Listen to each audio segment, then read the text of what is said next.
What's up, guys? We need to Meta here, coming at you with another retro deck profile. Today we're going to look at Tyler Kobrofsky's YCS Anaheim Chaos Plant deck for March 2011 format. This was early on in the format. We hadn't gotten Hidden Arsenal 4 yet, so Trishula was not quite legal yet, to much dismay of us trying to play the mirror match. But this is a really fun and explosive deck. It's really enjoyable, and we have a lot of fun playing it. We just got done with like an hour-long mirror. It was a good time, so we'll get right into the list. We're looking at like X-Saber, Samurai, Heroes, things like that. So, of course, we're going to start off with the Plant Engine. So we had Lonefire at 2 for this format. We weren't quite at the September list for when Lonefire would go to 1. So this card was really explosive with things like Call the Haunted Limit Reverse. The plays you could do with this were really cool. This would equal Shooting Star Dragon if your opponent had no interruption, if you had one of those cards. So it was really good. Bulb and Spore for our tuners here. Bulb, again, these are once per dual effects, but Bulb can just mill the recur. Spore would be the banished, and you have like a lot of level manipulation. You can make it 2 with this. You can make it 4 with your Lonefires or your Dandylion if you wanted to banish that.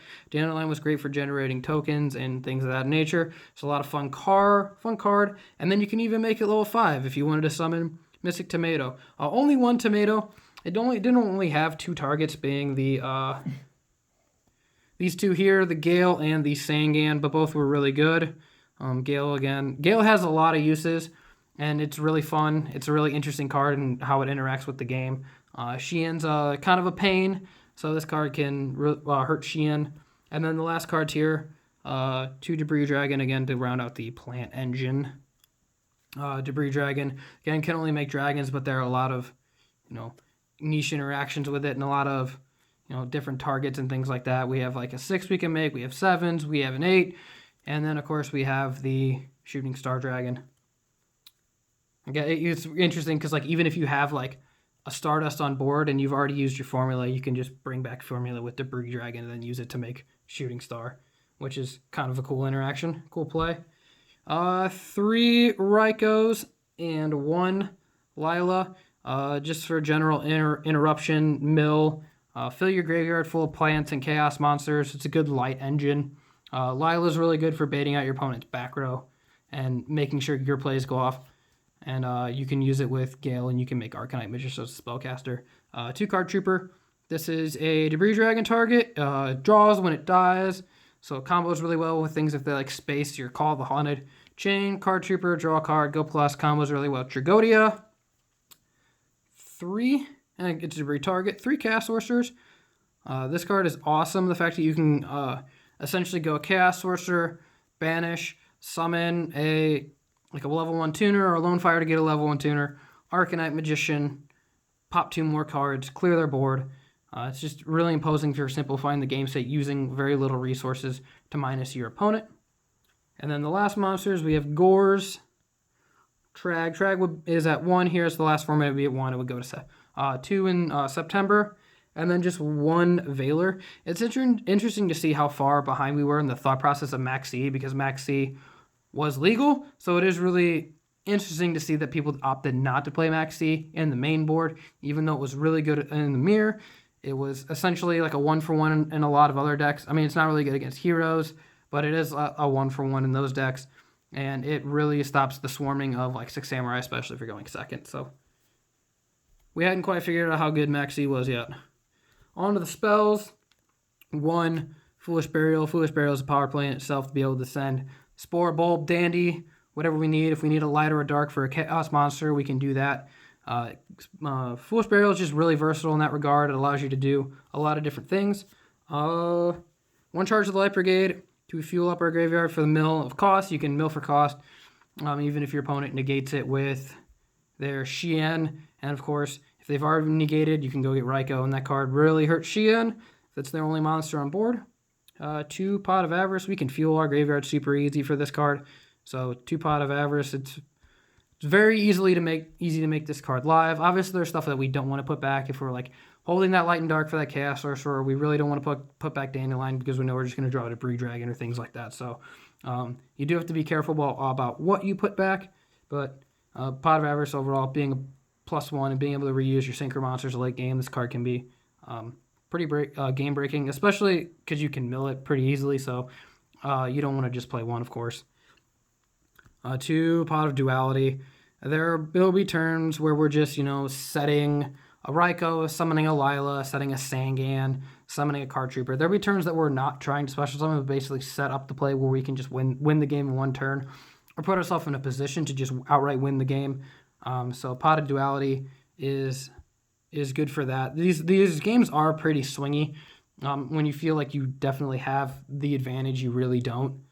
So it is interesting to see how to break boards in a game where you're really allowed to play the game. So, some staple stuff. 1, Book of Moon, really good for interrupting synchro plays. Book of Moon is really good for that. It's also really good for hitting, if they want to cast Sorcerer your stuff, use Book of Moon, things like that. Book of Moon, they're tuners. Always good plays. Reborn, very, very, very powerful card. Dark Hole. And then 2 MSTs. Interesting to see you decided not to play Trunade. I feel like Trunade combos really well in this deck, and there will be lists from later on in the format, especially when we get Tengu. A lot of them will be playing Trunade, just because it's such a good card. So I definitely like Trunade in this deck, and I'm surprised to not see it, but no Trunade nonetheless. And then we'll get on to the trap lineup. This is why I really like Trunade. We have 1 Limit Reverse and 1 Call of the Haunted. These cards are awesome to Trunade back to your hand. This Call the Haunted and Limit Reverse, again, is the play for Shooting Star Dragon. Essentially, you just summon Lonefire Blossom, get Dandylion, Limit Reverse or Call the Haunted, the Lonefire Blossom again. So you send both your Lonefires. Tribute the Dandylion, you get Spore, you sync 2 with one of the tokens, you banish one of the Lonefires, you sync for Stardust with the token, the Lonefire, and the Spore, which is 8, and then use Synchro for Shooting Star. That's kind of the play, so these cards enable that play, and that play is just absolutely disgusting. And if you have Reborn, you could do it turn 1. Some general board clears. We have 1 Mirror Force. Mirror Force is still really good at this point. It kind of would fall out of favor next format. 1 Torrential Tribute. This card is always good. 1 Solemn Judgment. The be-all end-all negate. And then 2 Solemn Warnings because it was at 2. And we will move on to the extra deck. We still had 2 Formula Synchron, so we have our double formula. It's really easy to not get punished using this card early because you have double Avarice to put him back, and you have a second one in that extra deck, so always having the safety net of the second formula is really good. 1 Armory Arm as our 4. This is just the best 4. There's really not a lot of good 4s, so this is the best 4, and having it just even as a segue where you have 2 tuners just to get to something next is not bad, but the burn effect is good. The being 1,000 is good, so it's a good way to get over things like Sheehan, I guess. The only 5 is Catastor because we didn't have Librarian yet, and Android just really wasn't that great anymore. There's not a lot big use for Android, so we just play the 1 Catastor. For 6s, we have the 1 Brio. It's the best 6 because we no longer have Goyo Guardian. Goyo Guardian was banned, so we just play Brio. And then we have Iron Chain Dragon. It's so you can make it with Ryko because you have a Ryko target with Debris Dragon, so you can make that because you have to have a dragon for level 6. And it's important to be able to necessarily just have a beater. And then 1 Gaianite because, again, no Goyo Guardian. I probably wouldn't play this, to be honest with you. I just don't think it's that good. What would you play instead? Mistworm. Mistworm, that card's good. For 7s, we have 2 Black Rose Dragon. That's the best 7. With the amount of plants you have in here, the second effect of being able to change your opponent's battle position and run it over for 24 is actually really relevant. That's more so than later on as just a board wipe. I mean, a lot of times you can just summon a Breed Dragon, blow the board with the Card Trooper or Dandylion if you have that to get the tokens, and then you can just summon a Chaos Sorcerer and attack, or you could set back row and put your opponent behind if they've committed too many resources to the board, which can happen, especially in a non-heavy format. People will commit extra cards to the board when they think they're safe and they're actually not, and they don't have a way to stop this. So, Ancient Fairy Dragon, just another 7. 1 Arcanite, again, for the plays mentioned earlier. This card is just really good. It's a good 7. And then you have Lyla and then a level 3 tuner as spellcaster, and you have, of course, your 3 Chaos Sorcerers, which are spellcasters as well. For 8 Stardust, Again, best 8. We need dragons, so we also play a Scrap Dragon. These are the 2 best. Level 8 dragons at the time. Red Dragon really wasn't that great.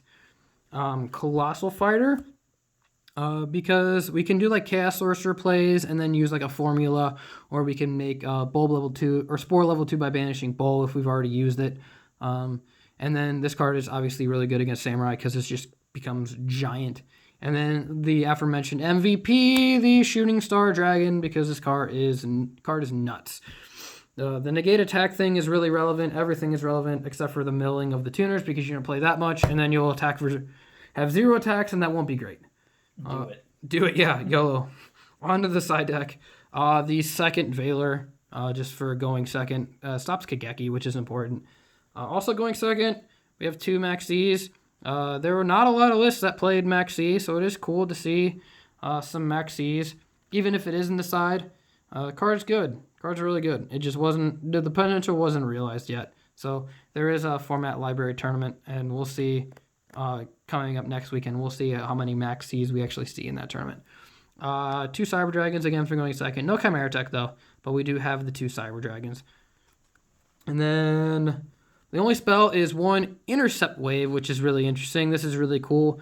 It's a non-destruction, and it's the ability to put everything back. So it's kind of cool. That's non-destruction, mass removal, and can save you in the battle phase. Next we have 3 of these. 1, 2, 3 Dust Tornadoes, just for general backward destruction to make sure our plays go off against things. That would stop us. We don't have 3 MSTs just yet. We would have to wait a few more months to get our 3rd MST back for the first time in what felt like forever. 2, Pulling the Rug, just for stuff that has effects on summon. Just kind of a niche card. The other 2 side deck cards that he has here are pretty generic. And 2 Bottomless and 2 Deprison. There will be some duels in the description. Be sure to like and subscribe for more retro format content. Let me know what you think of the deck, and thanks for watching, guys.